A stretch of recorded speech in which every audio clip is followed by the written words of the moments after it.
Hi everyone. आज हम हिंदी से अंग्रेजी में अनुवाद करने का नियम सीखेंगे।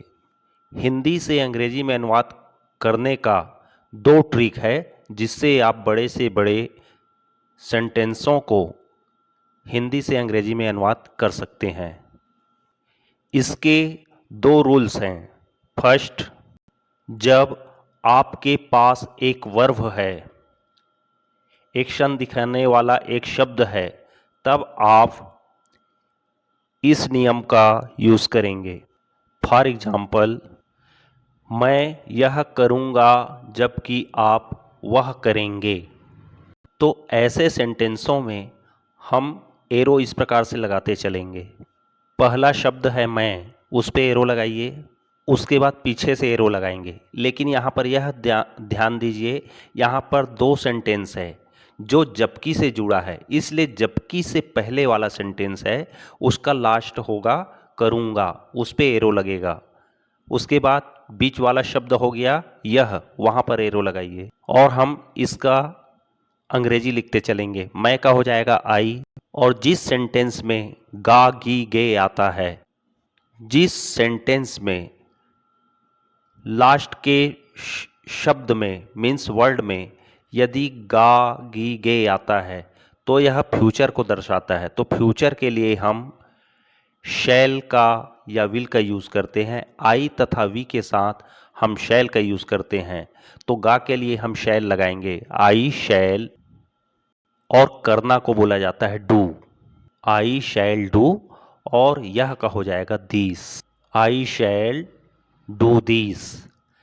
जबकि जबकि के लिए हम लिखेंगे वाइल, जो दोनों सेंटेंसों को जोड़ने का काम कर रहा है। उसी प्रकार से आप वह करेंगे एरो लगाते चलेंगे। पहले शब्द का एरो फर्स्ट लगाइए, अब पीछे लगाइए और बीच वाले शब्द पे लगाइए। इस प्रकार से हम एरो लगाएंगे।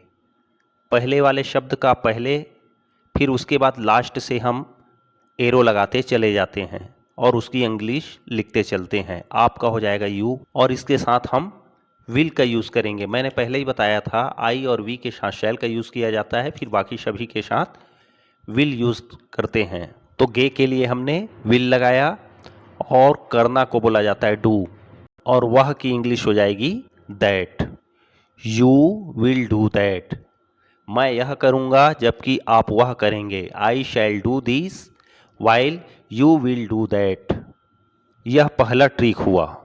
पहले ट्रिक के लिए वर्ब का होना आवश्यक है। सबसे पहले यह समझना होगा वर्ब क्या है। किसी शब्द में किसी कार्य का होना या करना पाया जाता है उसे हम वर्ब कहते हैं। The verb is a action word. आपके पास एक वर्ड है रन, रन का हिंदी हो जाएगा दौड़ना। नेक्स्ट वर्ड है गो, गो मीन्स जाना।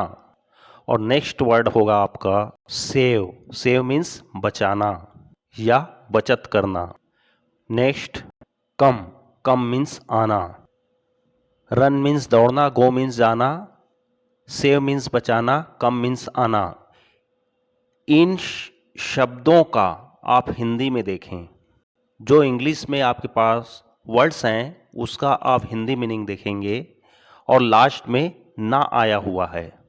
दौड़ना के लास्ट में देखिए ना आया है, जाना के लास्ट पे देखिए ना आया है, बचाना शब्द के लास्ट में ना आया है, और आना के लास्ट में देखिए ना आया हुआ है। इस शब्द के लास्ट में भी ना आया है। तो हिंदी शब्द के अकॉर्डिंग किसी शब्द के लास्ट में ना आया हो वह वर्ब कहलाता है। कुछ एक्सेप्शन होते हैं जिसमें ना आता है लेकिन वह वर्ब नहीं होता है। For example accident, accident means दुर्घटना। इस शब्द के लास्ट में तो ना आया है लेकिन यह वर्ब नहीं होगा। गोल्ड, गोल्ड का हिंदी मीनिंग हो जाएगा सोना, लास्ट तो आया है ना, परंतु यह वर्ब नहीं होगा। टॉय, टॉय मीन्स खिलौना। इस शब्द के लास्ट में भी ना आया हुआ है। स्वेट, स्वेट मीन्स पसीना। तो कुछ एक्सेप्शन होते हैं जिन वर्ड में हिंदी मीनिंग आपका लास्ट में ना मिलेगा, लेकिन वह आपका वर्ब नहीं होगा। वह वर्ड जिसका हिंदी मीनिंग निकालने पर ना आता हो वह क्या होगा? वर्ब होगा, लेकिन कुछ एक्सेप्शन को छोड़ करके। तो सबसे पहले आप हिंदी मीनिंग निकालिए उस शब्द का, तो वह वर्ब आपको पता चल जाएगा। कुछ वर्ड और ले लेते हैं। लेबोरियस, लेबोरियस मीन्स मेहनती, तो यह वर्ब नहीं होगा। पुअर, पुअर मीन्स गरीब, हंग्री मीन्स भूखा, तो यह वर्ब नहीं होगा। और जिस पे वर्ब नहीं होगा उसे हम इस प्रकार से ट्रांसलेट करेंगे, जो कि हमारा दूसरा ट्रिक है।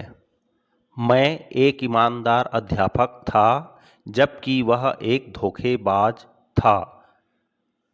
इस सेंटेंस पे देखिए, यहाँ किसी प्रकार का वर्ब नहीं है, एक्शन सेंटेंस नहीं है। तो हम इस ट्रिक से इसे यूज करेंगे। पहले वर्ड पे पहला एरो लगाएंगे और जबकि के पहले है था, तो वहां पर एरो लगेगा। और एक ईमानदार अध्यापक पे हम एक लाइन ड्रा कर देते हैं। पहले वाले वर्ड पे एरो लगेगा, फिर लास्ट पे था पे लगेगा, उसके बाद एक ईमानदार पे हम अध्यापक है उस पे एक लाइन से हम ये कर देते हैं। और जबकि जो है दोनों सेंटेंस को ऐड कर रहा है। पहला सेंटेंस में हो जाएगा मैं का लिखें आई, और था का हो जाएगा वाज। एक ईमानदार अध्यापक का हो जाएगा N honest teacher, I was an honest teacher. और जबकि का हो जाएगा वाइल। हमारा सेंटेंस ट्रांसलेट हो गया और जबकि का वाइल हो गया। अब दूसरे सेंटेंस का हम एरो लगाते हैं।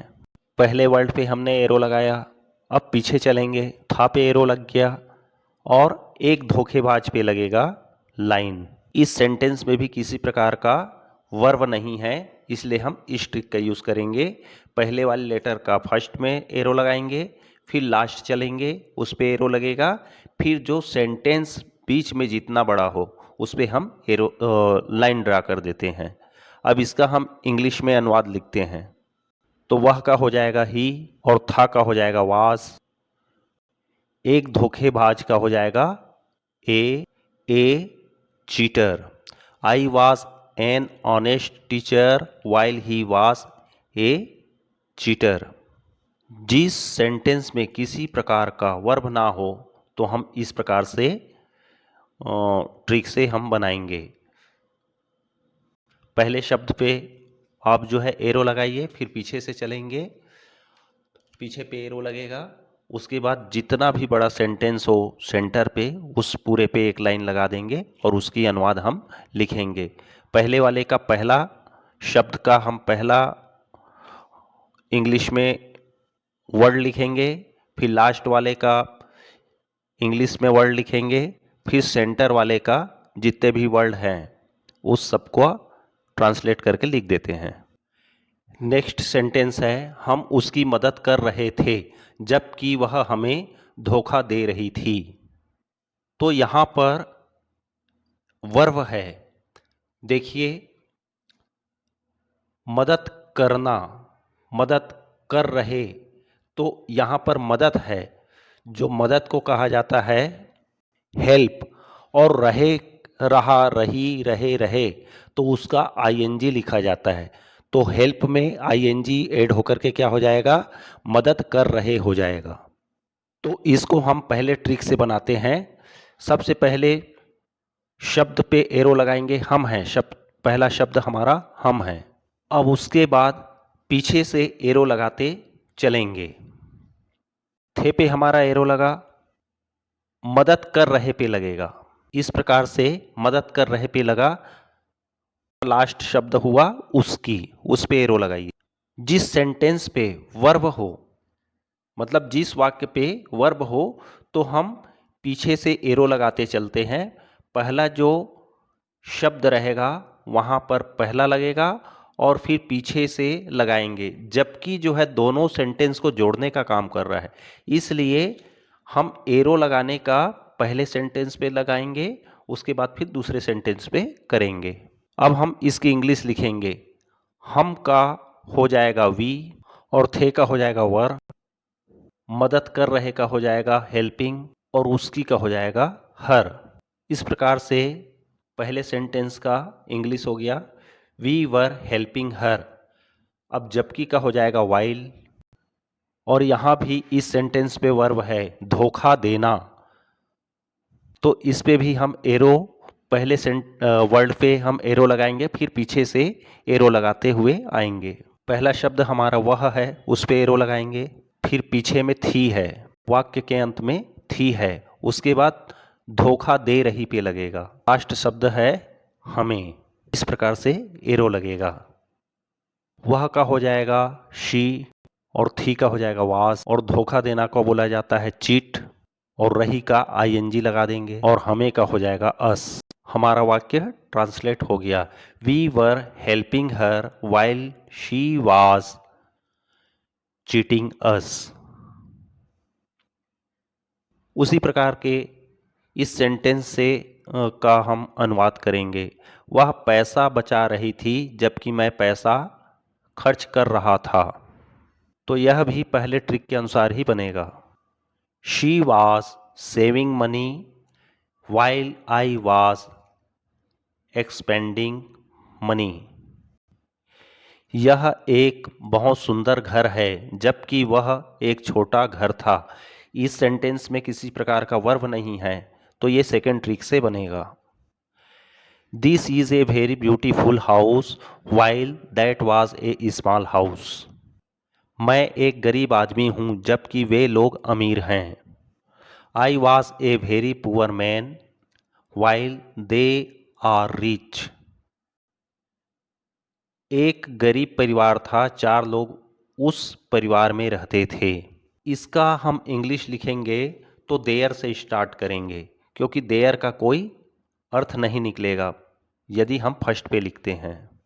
तो there was a poor family, ये इस प्रकार से हुआ, फिर सेंटर पे कॉमा लगा है।